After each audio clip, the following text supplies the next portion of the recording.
Bismillahirrahmanirrahim. Assalamualaikum warahmatullahi wabarakatuh. Alhamdulillahi rabbil alamin. Wabihi nasta'in ala umuri dunya waddin. Wassalatu wassalamu ala ashrafil anbiya'i wal mursalin wa ala alihi wa sahbihi ajma'in. Amma ba'du. Puji dan syukur mari sama-sama kita haturkan kepada Allah Subhanahu wa taala yang telah memberikan, menurunkan, menganugerahkan kepada kita umat manusia berbagai macam nikmat, nikmat iman, nikmat Islam, sehat jasmani dan rohani, sehingga kita masih diberikan kesempatan untuk menjalani semua ketetapan sebagai manusia, menjalankan ibadah sebagai seorang hamba menghadap kepada Allah Subhanahu wa taala. Salawat dan salam tidak lupa kita lantunkan kepada Nabi besar Muhammad sallallahu alaihi wasallam yang menuntun umat manusia minaz zulumati ilan nur wa minadh dhalalati ilal huda. Teman-teman yang dirahmati oleh Allah, momentum bulan suci Ramadan sudah sepatutnya dijadikan sebagai sebuah sekolah. Sekolah dalam mendidik dan mengendalikan diri kita dari segala sesuatu yang mampu merusak pahala puasa itu sendiri. Manusia diharapkan mampu mengendalikan yang namanya hawa nafsu, di mana hawa nafsu ini terletak dalam salah satu anggota tubuh yang posisinya sangat krusial. Dalam anggota tubuh manusia ada salah satu anggota tubuh di mana anggota tubuh ini menjadi titik atau inti dari sifat manusia. Rasulullah SAW bersabda, "Ala inna fil jasadi mudghah, idza saluhat saluhal jasadu kulluh, wa idza fasadat fasadal jasadu kulluh, ala wahyal qalb." Ada salah satu anggota tubuh yang tergolong kepada sebuah daging, di mana jikalau daging ini bersih, maka seluruh badan akan bersih. Dan jikalau daging ini kotor, maka akan kotor, akan rusak semua anggota tubuh yang lainnya. Apa daging tersebut? Ala wahyal qalb. Daging tersebut disebut dengan yang namanya hati. Hati secara bahasa adalah sesuatu yang bisa terbolak-balik, qalbun. Mampu merasakan hal positif dan kemudian mampu merasakan hal negatif. Secara istilah, hati adalah bagian yang paling murni dan yang paling mulia dibandingkan anggota tubuh yang lainnya, karena memiliki hal spesial yang tadi sudah disebutkan oleh Rasulullah. Hati adalah pusat dari sifat manusia. Atas dasar hadis yang disampaikan oleh Rasulullah SAW mengenai kedudukan hati pada diri seseorang, maka hendaklah kita pada momentum bulan suci Ramadan ini senantiasa menjaga hati kita, membersihkan hati kita, menjaga hati kita dari penyakit-penyakit hati yang ada, yang diturunkan Allah kepada umat manusia, menjaga diri kita untuk tidak menimbulkan penyakit hati dari dalam diri kita sendiri. Maka dari itu, jagalah hati kita. Allah Subhanahu wa taala berfirman di dalam surat Al-Hajj ayat 46. A'udzu billahi minasyaitonir rajim. Fa innaha la ta'mal absaru walakin ta'mal qulubul lati fis sudur. Karena sesungguhnya bukanlah mata itu yang buta, tetapi yang buta ialah hati yang terdapat di dalam dada manusia. Jikalau seseorang ditegur akan hal kebaikan, jikalau seseorang mendapati nasihat dan anjuran untuk melaksanakan sebuah kebaikan, kemudian dia tetap menetap dalam hal-hal yang bukan dalam kebaikan, maka sesungguhnya bukanlah mata ia yang buta, bukanlah telinga ia yang tuli, melainkan hati yang tidak lagi mampu merasakan nur Allah atau hidayah Allah Subhanahu wa taala. Akan tetapi Allah Maha Pemurah, Allah Maha Mengampuni, dan Allah Maha Penerima Taubat selagi ia masih memiliki iman di dalam hatinya, secercah iman di dalam hatinya, maka kepada Allah lah kita kembali. Teman-teman yang dirahmati oleh Allah, Rasulullah pun mengisyaratkan dalam sebuah sabdanya, diriwayatkan oleh Imam Muslim dari Abu Hurairah radhiyallahu anhu. Rasulullah mengatakan, ketakwaan itu terdapat di sini, ketakwaan itu di sini, seraya beliau menunjuk kepada dadanya. Lihatlah, betapapun hati memang kita pergunakan untuk merasakan segala sesuatu yang datang pada diri kita. Kesenangan, kesedihan, ketenangan, kebahagiaan, keterpurukan, semuanya ada di dalam hati. Begitu pula dengan ketakwaan dan keimanan. Betapapun hati memiliki kedudukan yang sangat tinggi, jikalau kita sudah tidak mampu menerima nasihat-nasihat baik, maka bukanlah mata yang buta, bukanlah telinga yang tuli, melainkan hati yang sudah jauh dari Allah Subhanahu wa ta'ala. Maka dari itu, bersihkan hati kita, karena hati merupakan tempat ketakwaan dan keimanan yang akan mencerminkan perilaku dan perbuatan yang kita lakukan kepada sesama umat manusia di dunia ini. Kurang lebih ada 5 penyakit hati yang perlu kita hindari.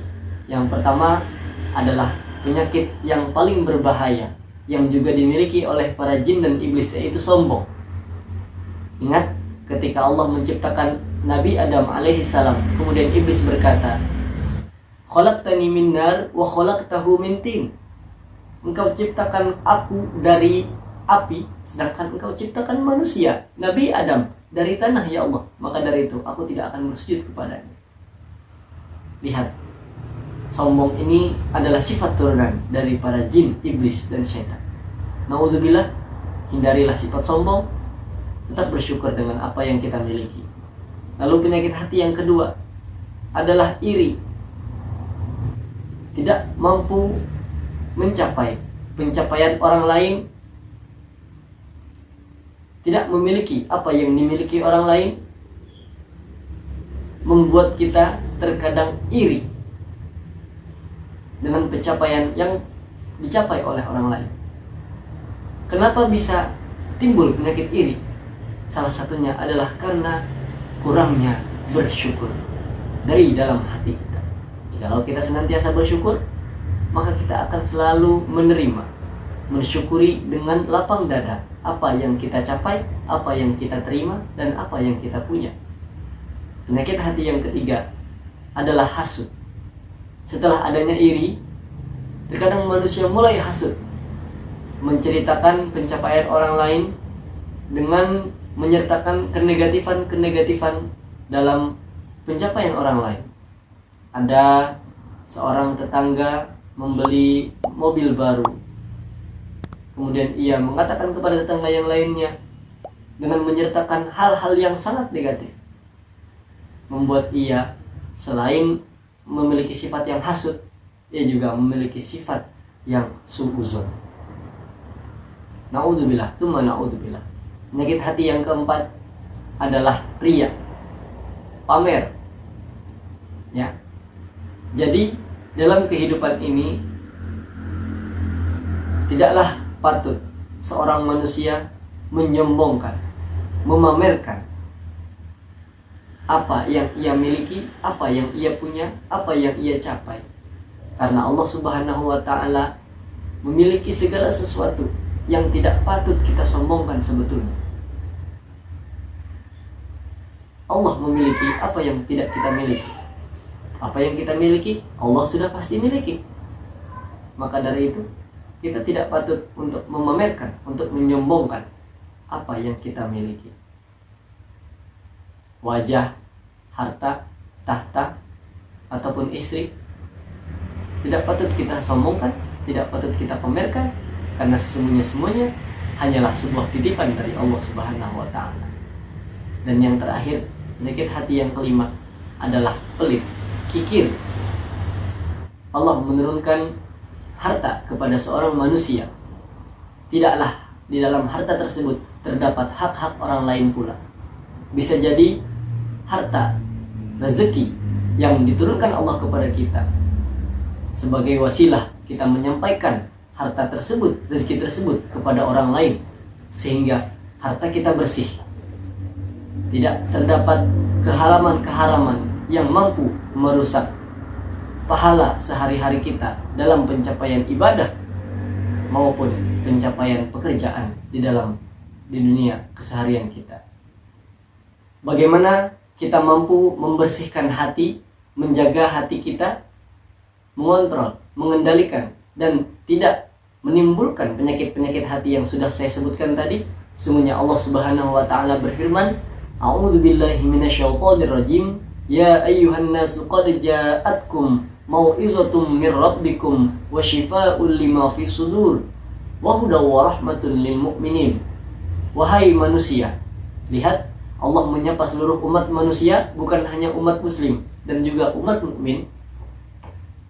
Allah ingin memberitahukan bahwasannya telah datang kepadamu sebuah mau'izah, sebuah lantunan kata-kata yang baik, yang berbentuk sebagai nasihat dan obat bagi apa-apa yang terdapat di dalam hati kita.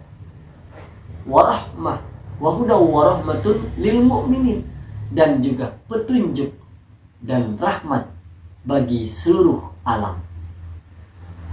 Lihat, Allah memberitahukan kepada seluruh umat manusia bahwa Allah sudah menurunkan nasihat-nasihat yang baik dan obat hati manusia. Apakah nasihat-nasihat yang baik dan obat hati yang ada pada diri manusia?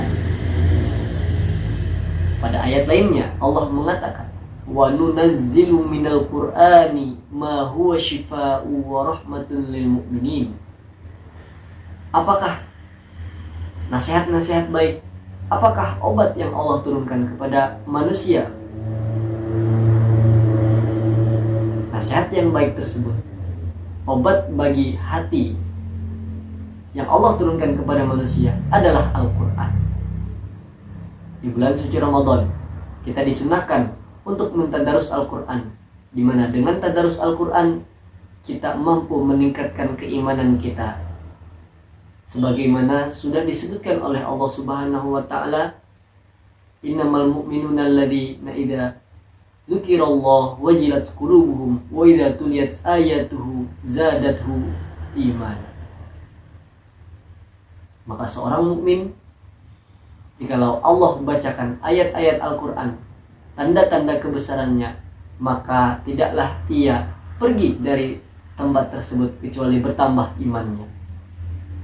Yang kedua adalah memperbanyak sholat, karena di dalam sholat kita juga melantunkan ayat-ayat Al-Quran, ayat-ayat Allah, tanda-tanda kebesaran Allah, sehingga mampu menambah keimanan dan membentengi diri kita dari semua penyakit hati.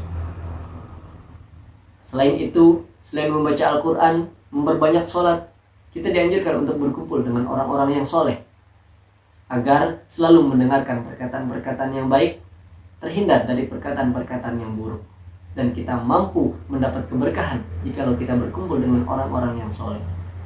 Kemudian memperbanyak zikir di dalam hati. Tentu zikir adalah salah satu benteng dari keburukan-keburukan atau kemusyrikan-kemusyrikan yang akan timbul pada hati kita.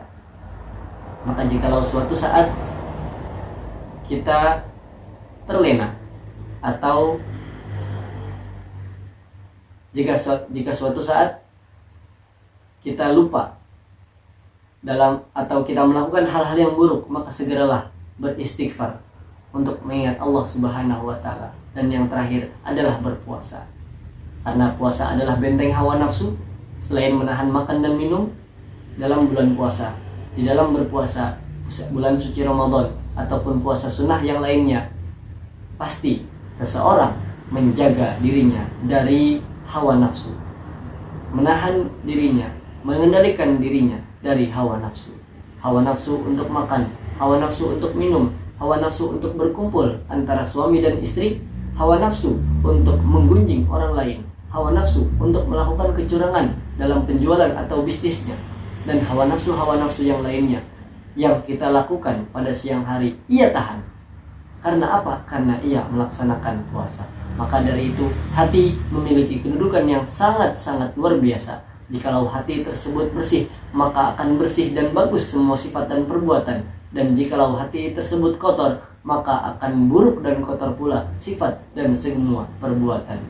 Semoga bermanfaat. Maka itu jaga hati kita di bulan suci Ramadan ini, perbanyak membaca Al-Quran. Alhamdulillah pada bulan suci Ramadan ini kita diberikan kesempatan untuk melaksanakan ibadah-ibadah yang dianjurkan oleh Allah dan Rasulullah SAW. Dengan begitu, mari maksimalkan agar mampu membentengi hati kita dari penyakit hati dengan berpuasa, membaca Al-Quran, berzikir, berkumpul dengan orang-orang soleh. Insya Allah kita terhindar dari penyakit hati. Wabillahi taufiq wal hidayah. Wassalamualaikum warahmatullahi wabarakatuh.